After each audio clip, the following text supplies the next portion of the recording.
everyone, it's Janet Wakeland with Remarkably Created, and we are finally online. I am so sorry about my rookie mistake and not having my iPad charged, and for some reason it decided to take its sweet time. I guess it deserved a break. We are on video number 13 of looking at new product that's going to debut on Tuesday, January 7th. And we're talking about product that is in the, let me grab it, in this print publication here.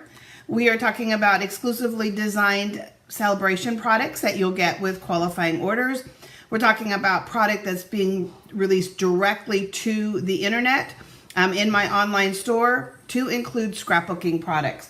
So 4 different releases, and even though these are in a print publication, they will also be in the online store. And just as a little reminder, because I think there's been a little confusion, especially if you've been a customer for a very long time. Stampin' Up! Has 3 print publications a year, but in addition to those, Stampin' Up! Has started releasing products every 2 months directly into demonstrators' online stores. This is giving us the ability to be more flexible, to bring you great ideas sooner as opposed to waiting for these print publications. And because we have those online versus the print, some people think that the only way to order or earn these exclusive Sale-a-bration items is by purchasing something from a print publication because they're usually mailed together. That's not the case.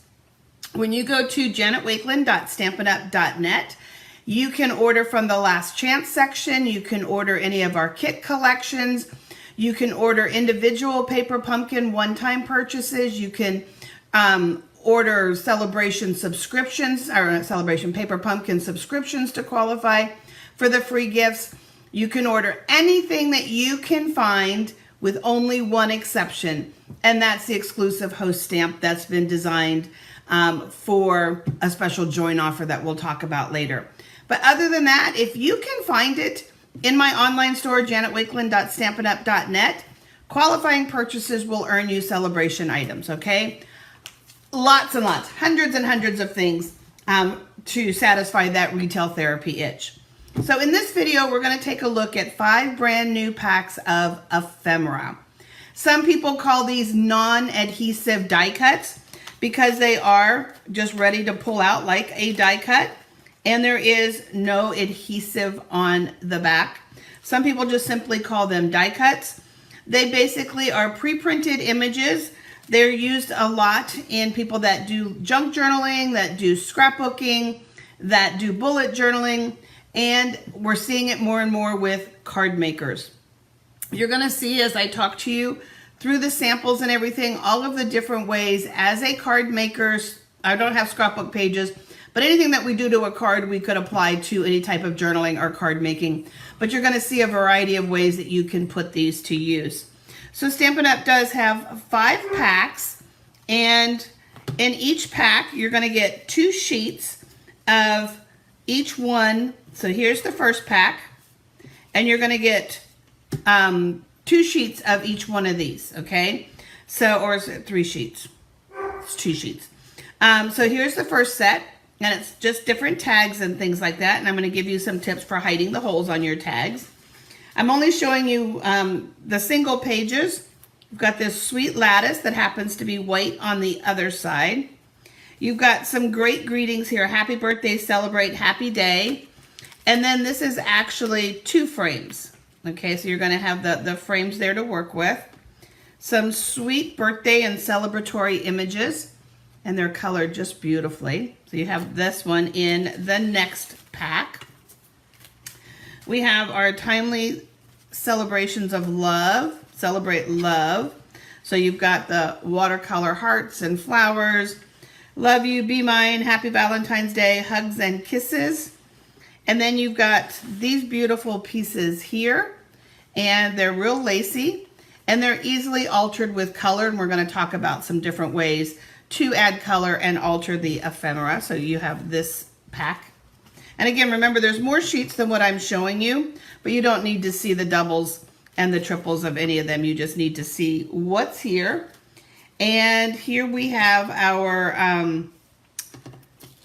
This one here has Happy Easter, good luck, thinking of you, thank you. Beautiful birds, black and white ones, of course you'll be able to color or leave as is.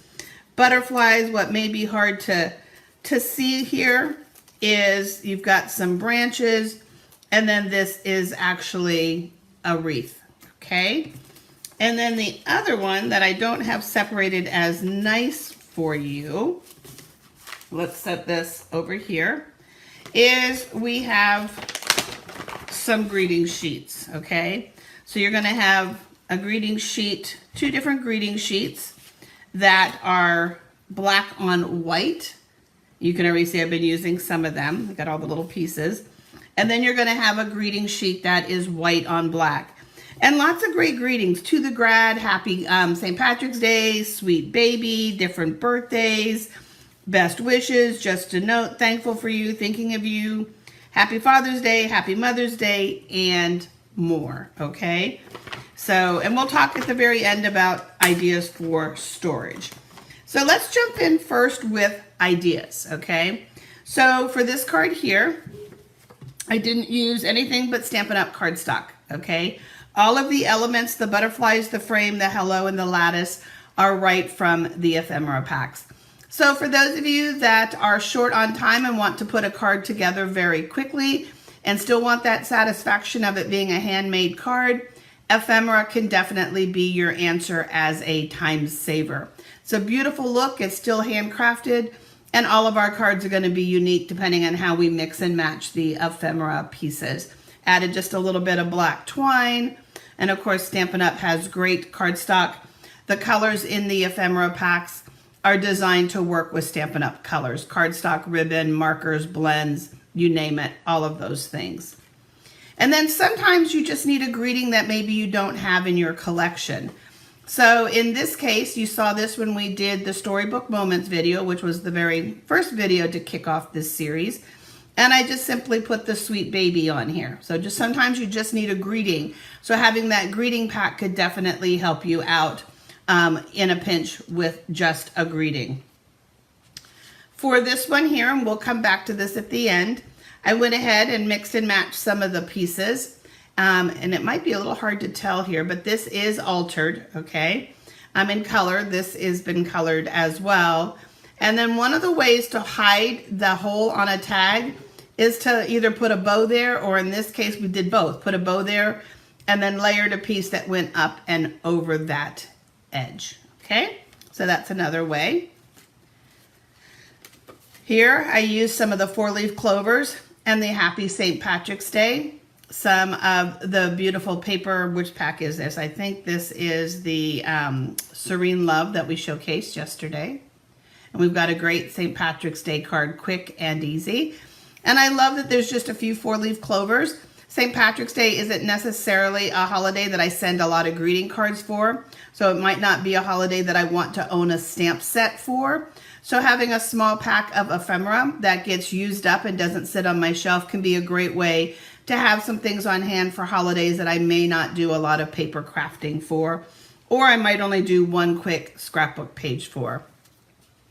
Here, we used a lot of the fun Valentine, and then some of our marbled paper on the background, some fun sequins, and we've got a beautiful Valentine's card ready to go.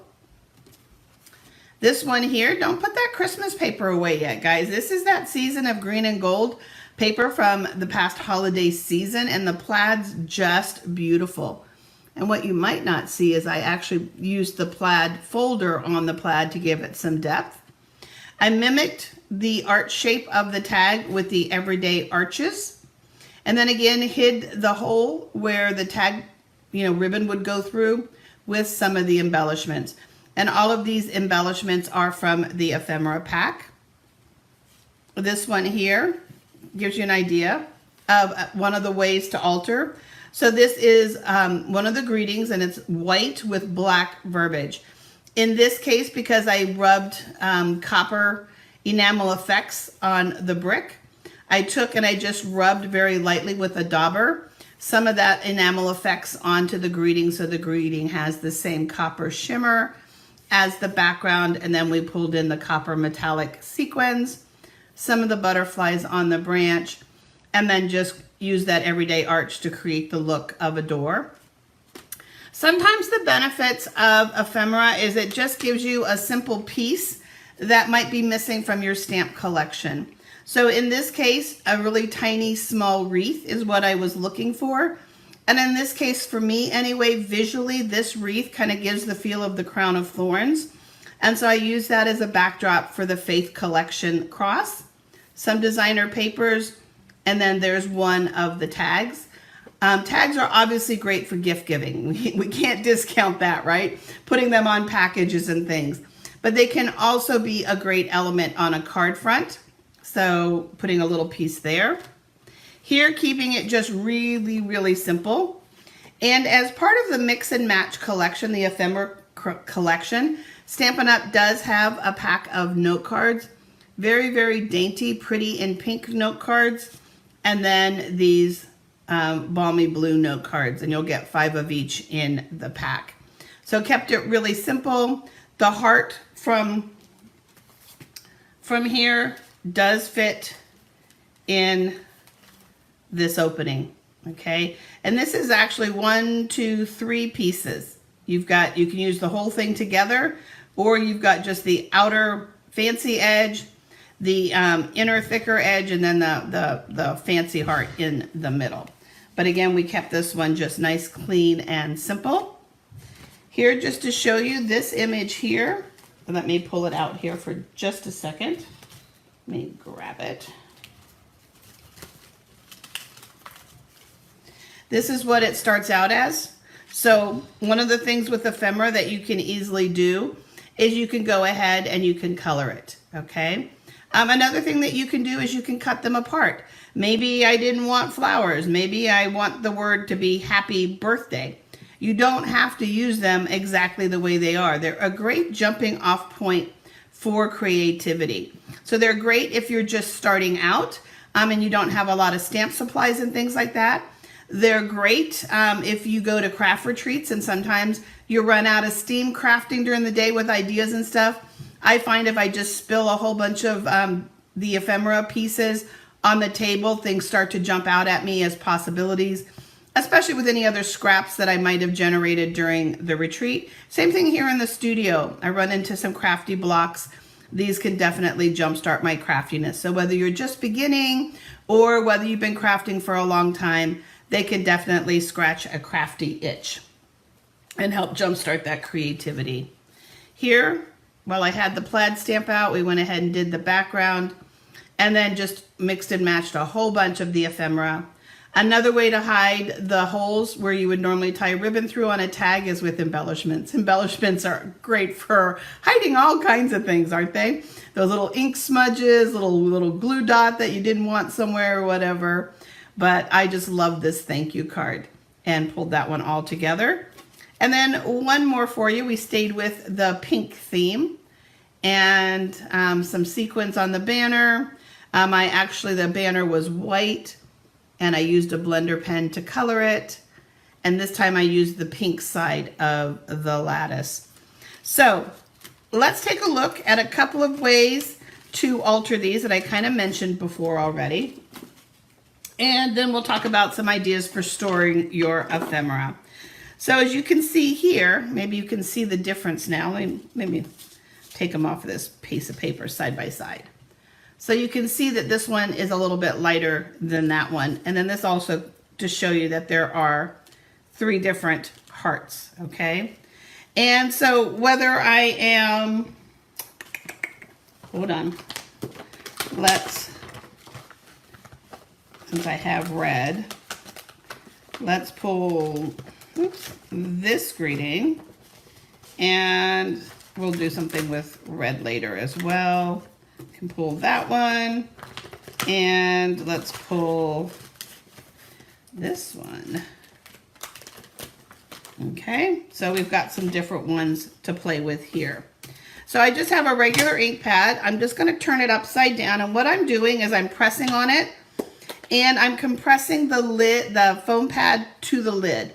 Stampin' Up's ink pads are designed so that the foam part, when you flip the lid over, is stored upside down. And what that does is it keeps as much ink on the surface of the ink pad for as long as possible, really allowing you to stamp for a long time before you need to re-ink. But this pad does not rest on the plastic, okay? In order to get some ink on the plastic, you just need to put a little muscle into it, just press, and now you'll have a little bit of ink in here. I have an aqua painter. You could also use a Stampin' Blends. The aqua painter is sold as a set of 3, has a chamber that you can put water, you could put rubbing alcohol, you can put all kinds of other things in, depending on what you're gonna create. And I'm gonna put just a little bit of water in here. And then you can just brush that color on, and this is gonna give you a nice, soft watercolor look.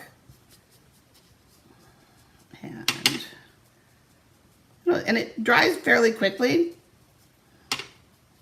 Now I'm working on a piece of just scrap paper because we're going to be going through some things fairly quickly here.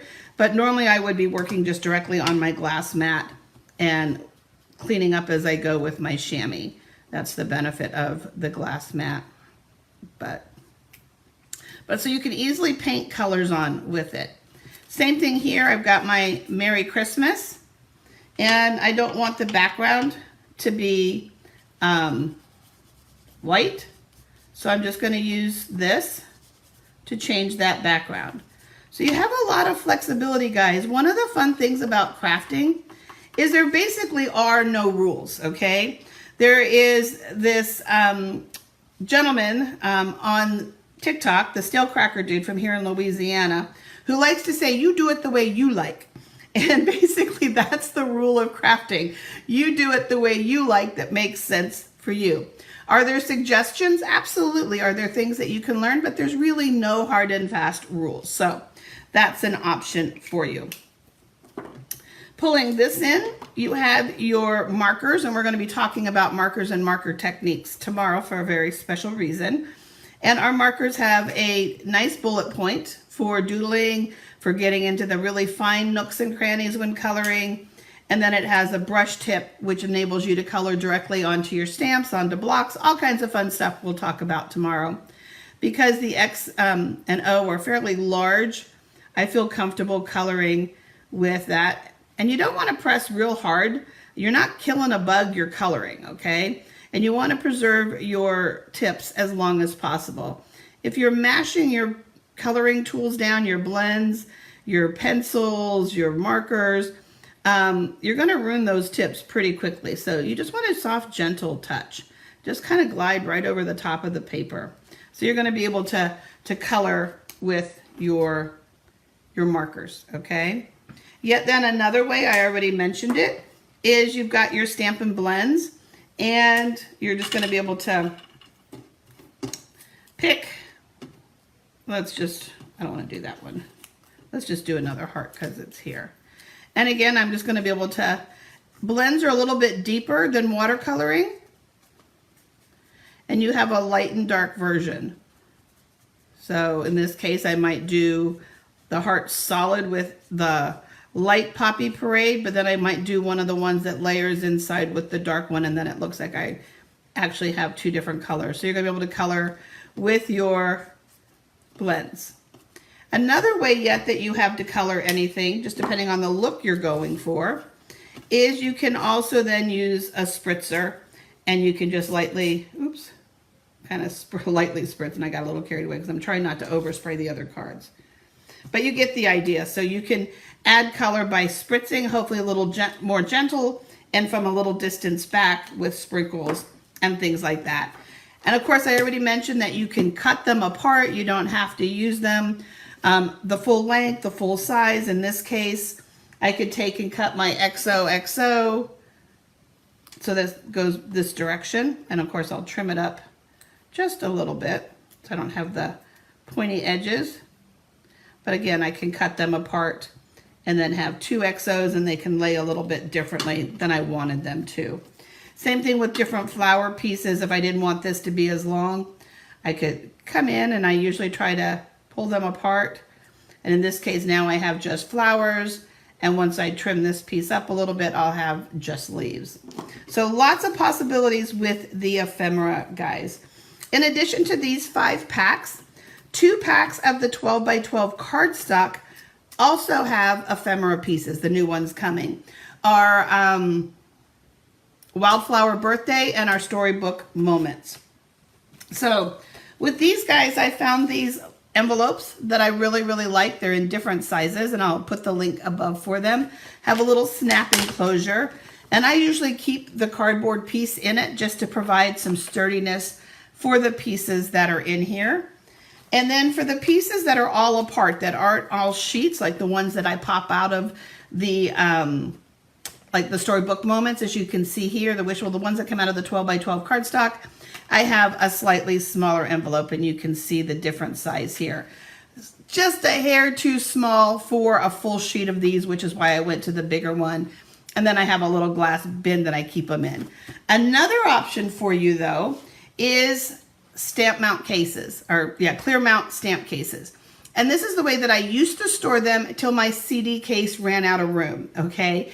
And I really didn't want to add another CD case because I didn't have a need for all of the little holes that are in it. So it was going to bug me having the empty spaces. A little preview into my mind.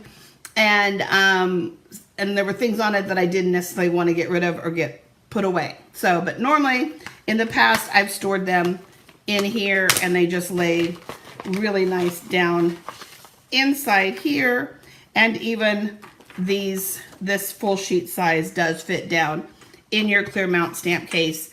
And then, like I said, I just have a CD stand. You can find CD stands still in this day and age. Not CD stands, excuse me. DVD stands, not CDs. They're too small. DVDs. They still actually make DVD stands, and you can find assorted ones at Amazon. You can find assorted ones at Target. But I'll link the one that I use above just because it's nice and square. So it's got a flat top that I can put some things on.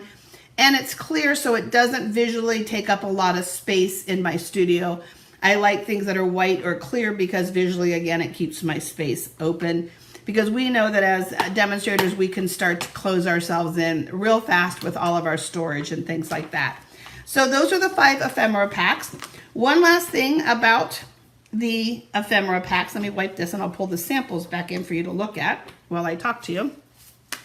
So one of the other things about the ephemera packs is I am doing product shares where you get a sampling of designer paper, you get samplings of ribbon and embellishments and all kinds of things like that. New this year is I do have an ephemera share where you'll get 15 sheets, so 1 each of the new ones coming in that sampler. So make sure you check out that link in the pinned post above. The deadline to order my shares in time for them to ship out between the 17th and the 21st is tomorrow, January 6th. So if you love ephemera, give it a big heart and a big shout out. Thank you guys very much for your patience over my rookie mistake of charging. We won't have that happen again, I hope, knock on wood. And I will see you back here tomorrow with video number 14. Thanks, guys.